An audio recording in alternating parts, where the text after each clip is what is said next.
selamat malam. Beberapa waktu yang lalu, kita dihebohkan dengan berita penemuan mayat yang sudah dimutilasi di apartemen Kalibata Tower Ebony lantai 16. Kasus ini cukup menyita perhatian publik dikarenakan tergolong sadis. Selain itu, korban sudah dibunuh di tempat lain sebelum akhirnya ditempatkan sementara di apartemen Kalibata tersebut sambil menyiapkan tempat penguburan yang mereka rencanakan di kawasan Depok. Alibi dari kedua tersangka ini adalah karena mereka sudah tidak makan berhari-hari, sehingga kemudian hal ini mendorong mereka untuk mencari korban yang bisa dikuasai harta kekayaannya. Para pelaku ini mencari calon korbannya melalui aplikasi Tinder, yaitu sebuah aplikasi perjodohan yang menyediakan layanan untuk bertemu dengan orang-orang baru dan menjalani komunikasi ketika kamu cocok dengan orang tersebut. Pencarian ini dilakukan secara random. Selain itu, juga ada kasus pembunuhan yang dilakukan oleh orang tua terhadap anak di Lebak, Banten, akibat anaknya susah belajar secara daring. Kekesalan yang bermula dari hal-hal sepele tetapi kemudian berakibat fatal. Anaknya ini baru berusia 8 tahun dan duduk di kelas 1 SD. Sebelum meninggal, anaknya dianiaya hingga kemudian dikuburkan secara tidak layak di TPU Gunung Kendeng, sehingga kemudian ditemukan oleh warga dan membuat geger. Oke, sebelum kita lanjut, dukung kami ya untuk terus berkarya dan menghadirkan informasi-informasi yang menarik terkait dengan fenomena keseharian dari sudut pandang psikologis. Kamu bisa loh ngebantu kami dengan subscribe, like, komen, dan share, serta nyalakan lonceng agar kamu bisa memantau updatean kami selalu. Malam ini, kita akan banyak membahas tentang apa motif pelaku pembunuhan dan bagaimana cara menghindari upaya kriminalitas. Selamat mendengarkan. Ada banyak sekali kasus-kasus pembunuhan yang terjadi di sepanjang tahun 2020 ini, bahkan di tengah-tengah situasi darurat akibat wabah COVID-19 yang masih sulit untuk dikendalikan. Ada berbagai macam motif yang melatar belakangi para pelaku untuk melakukannya. Selain karena memang alasan ekonomi yang sulit dan berbagai hal yang bisa memicu munculnya stres, juga disebabkan oleh motif-motif lainnya. Secara umum, ada 4 motif terbesar yang mendasari pelaku pembunuhan di Indonesia, yaitu yang pertama, masalah perempuan atau masalah percintaan.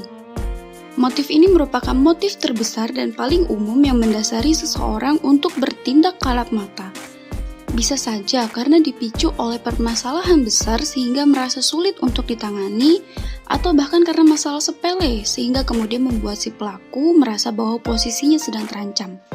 Dari banyak kasus yang terjadi dengan motif ini, masalah perempuan biasanya dikaitkan dengan perselingkuhan, cinta yang ditolak, kehamilan yang tidak diharapkan, atau sebagai upaya untuk berpisah pada salah satu pihak. Selain itu, untuk masalah cinta, baik itu yang kelawan jenis maupun sesama jenis, juga menjadi motif yang kadang terasa tidak masuk akal bagi orang normal di luar pelaku. Tetapi apapun alasannya, tindak kriminal tidak akan terjadi jika tidak memiliki peluang dan kesempatan untuk melakukannya. Yang kedua, masalah jabatan atau kekuasaan. Biasanya yang berkaitan dengan masalah jabatan atau kekuasaan, ini cara pembunuhannya pun juga menarik dan melibatkan banyak orang. Artinya, ada orang lain yang sengaja dibayar untuk melakukan tindak pembunuhan ini. Karena pada dasarnya para pelaku dengan motif ini memiliki perekonomian yang cukup bagus dan semua kebutuhannya mampu untuk dicukupi dengan baik. Tetapi mungkin karena takut akan dibeberkan kelemahannya pada orang lain, atau karena didasari oleh masalah karir yang jika tidak diselesaikan dengan baik, maka karir yang sudah dibangun bersusah payah bisa saja hancur begitu saja. Lagi-lagi, permasalahan utama juga berkaitan dengan harga diri. Ketiga, masalah dendam atau sakit hati.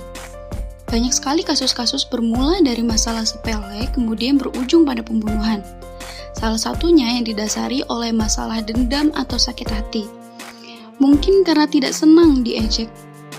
Tentu hal ini tidak terjadi sekali saja, tetapi berulang kali. Artinya ada akumulasi perasaan yang selama ini berusaha untuk dipendam oleh pelaku, sehingga kemudian karena sudah terlalu menumpuk, akhirnya meledak dan memicu munculnya perilaku kekerasan yang berujung pada kematian. Yang keempat, masalah kekayaan. Motif yang terakhir ini lebih ke upaya untuk menguasai harta kekayaan korban. Tentu, suatu peristiwa tidak akan terjadi jika tidak ada motif atau alasan yang mendasarinya. Biasanya, seseorang menjadi korban pembunuhan setelah adanya interaksi antara korban dan pelaku. Tidak mungkin tiba-tiba pelaku menusuk korbannya tanpa mencari tahu lebih dalam tentang si korban ini, atau tanpa adanya interaksi yang terbangun. Masalah kekayaan ini umumnya melibatkan perencanaan-perencanaan tertentu sebelum dieksekusi. Artinya memang sudah ada niat untuk melakukan tindakan ini dengan maksud untuk menguasai harta kekayaan. Kemudian baru diupayakan untuk mencari target yang memungkinkan. Tetapi sesempurna apapun suatu kasus kriminalitas, pasti ada jejak yang mengungkap ketidaksempurnaannya. Menarik jika mengulik lebih dalam tentang bagaimana sebuah pemikiran kriminalitas bisa muncul. Ada banyak faktor yang mempengaruhi, yaitu faktor genetik, stres, atau trauma masa lalu yang berkaitan dengan masa kecil yang tidak menyenangkan, pengalaman dengan tindak kekerasan, atau karena faktor lingkungan. Selain itu, penting juga untuk memperhatikan isu-isu terkait dengan kesehatan mental. Mengingat mereka yang bermasalah dengan kesehatan mental juga sangat rentan untuk menjadi pelaku kriminalitas. Ada yang melakukannya dengan sadar yang mungkin permasalahannya berkaitan dengan kepribadian atau dengan tidak sadar. Misal, ada bisikan-bisikan tertentu yang mendorongnya untuk melakukan tindakan tersebut. Apapun faktor yang mendasari, para pelaku kriminalitas ini biasanya sangat kreatif dengan isu kesehatan mental. Namun secara hukum tentu kondisi ini tidak bisa dibenarkan. Siapa yang salah, maka ia yang harus bertanggung jawab atas perbuatannya. Apalagi jika menghilangkan nyawa orang lain dan dilakukan dalam kondisi yang sadar. Lalu bagaimana caranya agar terhindar dari kejahatan secara umum? Berikut kami menyiapkan tips yang bisa kamu aplikasikan dalam keseharian untuk melindungi dirimu sendiri ataupun orang-orang terdekatmu. Yang pertama, penting untuk mengenali area-area dengan tingkat kejahatan tinggi. Nilai juga potensi-potensi kemunculan perilaku kriminalitas di area tempatmu tinggal. Yang kedua, saat kamu ingin mengunjungi pusat-pusat hiburan, seperti mall atau menghadiri acara tertentu, terutama yang dekat dengan area kejahatan tinggi, maka perhatikan caramu dalam berpakaian. Pastikan apapun yang melekat pada dirimu tidak mencolok dan menarik perhatian orang lain. Jika kamu membawa kendaraan pribadi, pastikan kamu memarkirnya di area-area yang resmi. Ketiga, tetaplah menjaga kewaspadaan dimanapun kamu berada. Perhatikan sekelilingmu dengan baik, perhatikan orang-orangnya juga. Biasanya, pelaku kriminalitas suka menyelinap di keramaian untuk mencari korban atau targetnya. Lakukan kontak mata singkat dengan orang-orang yang ada di sekitarmu, tetapi hindari untuk menatapnya. Tampilkan dirimu berani dan hindari untuk bersikap takut. Penting sekali untuk meminimalisir menggunakan handphone jika kamu berada di situasi tersebut. Pastikan kamu sebelum melakukan perjalanan memiliki tujuan yang ingin dituju, seperti kamu mengetahui kemana akan pergi dan bagaimana cara untuk menuju tempat itu. Jika kamu harus menanyakan arah pada orang lain, maka bertanyalah di tempat-tempat yang tidak mencurigakan. Misalnya berhenti di salah satu toko atau bertanya pada pegawainya atau petugas restoran. Misal, berhenti di salah satu toko dan bertanya pada pegawainya atau petugas restoran. Jangan hentikan orang yang sedang berjalan hanya untuk kamu bertanya. Kelima, penting juga untuk tidak berhenti ketika ada orang lain yang bertanya padamu di jalanan yang tidak kamu ketahui sama sekali. Jika seseorang mencoba menanyakan sesuatu, teruslah bergerak. Jangan ikuti orang asing. Keenam, jika kamu tidak dapat menghindari berjalan sendirian setelah gelap, setidaknya tetaplah berada di area yang cukup terang. Ketujuh, pastikan kamu sudah memegang kunci mobil atau motormu ketika kamu beranjak menuju kendaraan yang kamu bawa ke suatu tempat. Mencari-cari kunci pada saat kamu sudah berada di dekat kendaraan akan menjadi pemicu munculnya gangguan dari orang-orang tertentu.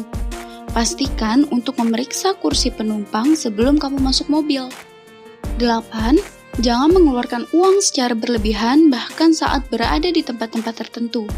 Beberapa perampok nongkrong di toko untuk melihat korban membawa banyak uang. Kesembilan, beritahu seseorang rute persis yang kamu lewati dan perkiraan waktu kedatanganmu. Dengan begitu, jika terjadi sesuatu, polisi tahu persis kemana harus mencari keberadaanmu. 10. Yang paling penting, jaga sikapmu dan jaga ucapanmu ketika berinteraksi dengan orang lain. Kemudian, kamu juga perlu untuk memperhatikan bahasa tubuhmu ketika kamu sedang merasa terancam atau merasa tidak nyaman. Pertama, perhatikan caramu berjalan. Jalan yang tidak memiliki gerakan terorganisir dan gerakan mengalir seperti ketika panik, maka hal ini menandakan ketakutan atau kerentanan fisik. Usahakan untuk tetap tenang. 2. Pintarlah dalam menempatkan diri dalam berbagai situasi. Jika kamu merasa sedang tidak enak badan atau tidak memungkinkan untuk berjalan seorang diri keluar rumah, tetaplah berada di rumah. Kamu tidak perlu memaksakan diri. Atau jika merasa sangat terpaksa, mintalah orang terdekatmu untuk menemani. Karena di situasi tertentu, ketika kamu memang sedang berada dalam kondisi yang rentan, maka tanpa sadar kamu akan memberikan sinyal kepada orang lain yang bisa saja disalahartikan oleh orang-orang yang berniat jahat padamu. 3. Banyak yang berpikir bahwa berbicara melalui handphone menghalangi penjahat karena kamu dapat memanggil bantuan. Tetapi sebenarnya itu menandakan bahwa kamu sedang merasa terganggu dan ketakutan. Justru sebaliknya, sikapmu akan semakin memicu kejahatan untuk mendekat. 4. Pelaku dapat mengidentifikasi orang yang penurut melalui bahasa tubuhnya, seperti tatapan ke bawah dan postur tubuh yang membungkuk saat berjalan. Hindari ya cara berjalan yang seperti ini. 5. Pastikan penampilanmu tidak mencolok. Gunakan pakaian menutup tubuh agar tidak mengundang orang lain untuk berpikir kriminal terhadapmu. 6. Perampok menargetkan orang-orang yang memamerkan harta benda atau yang menunjukkan sikap sombong dan merendahkan orang lain. Jadi, berhati-hatilah. Jika kamu merasa perlu untuk bicara, kamu bisa menghubungi kami melalui Instagram, WhatsApp yang sudah ada linknya di bio Instagram, fanpage Facebook, dan email. Kami selalu ada di sini untuk membantumu. Semoga informasi ini bisa membantumu ya. Tetap waspada dan hati-hati dalam menjalankan aktivitas keseharian. Mohon maaf jika ada salah yang tidak kami sadari dan sampai jumpa di konten kami lainnya. Oh iya, jika kamu memiliki topik-topik tertentu yang ingin kami ulas di YouTube Teman Ngobrolmu, kamu bisa mengirimkan email ke teman.ngobrolmu@gmail.com atau chat kami via DM Instagram. Selamat malam. Jangan lupa di subscribe, like, dan komen ya.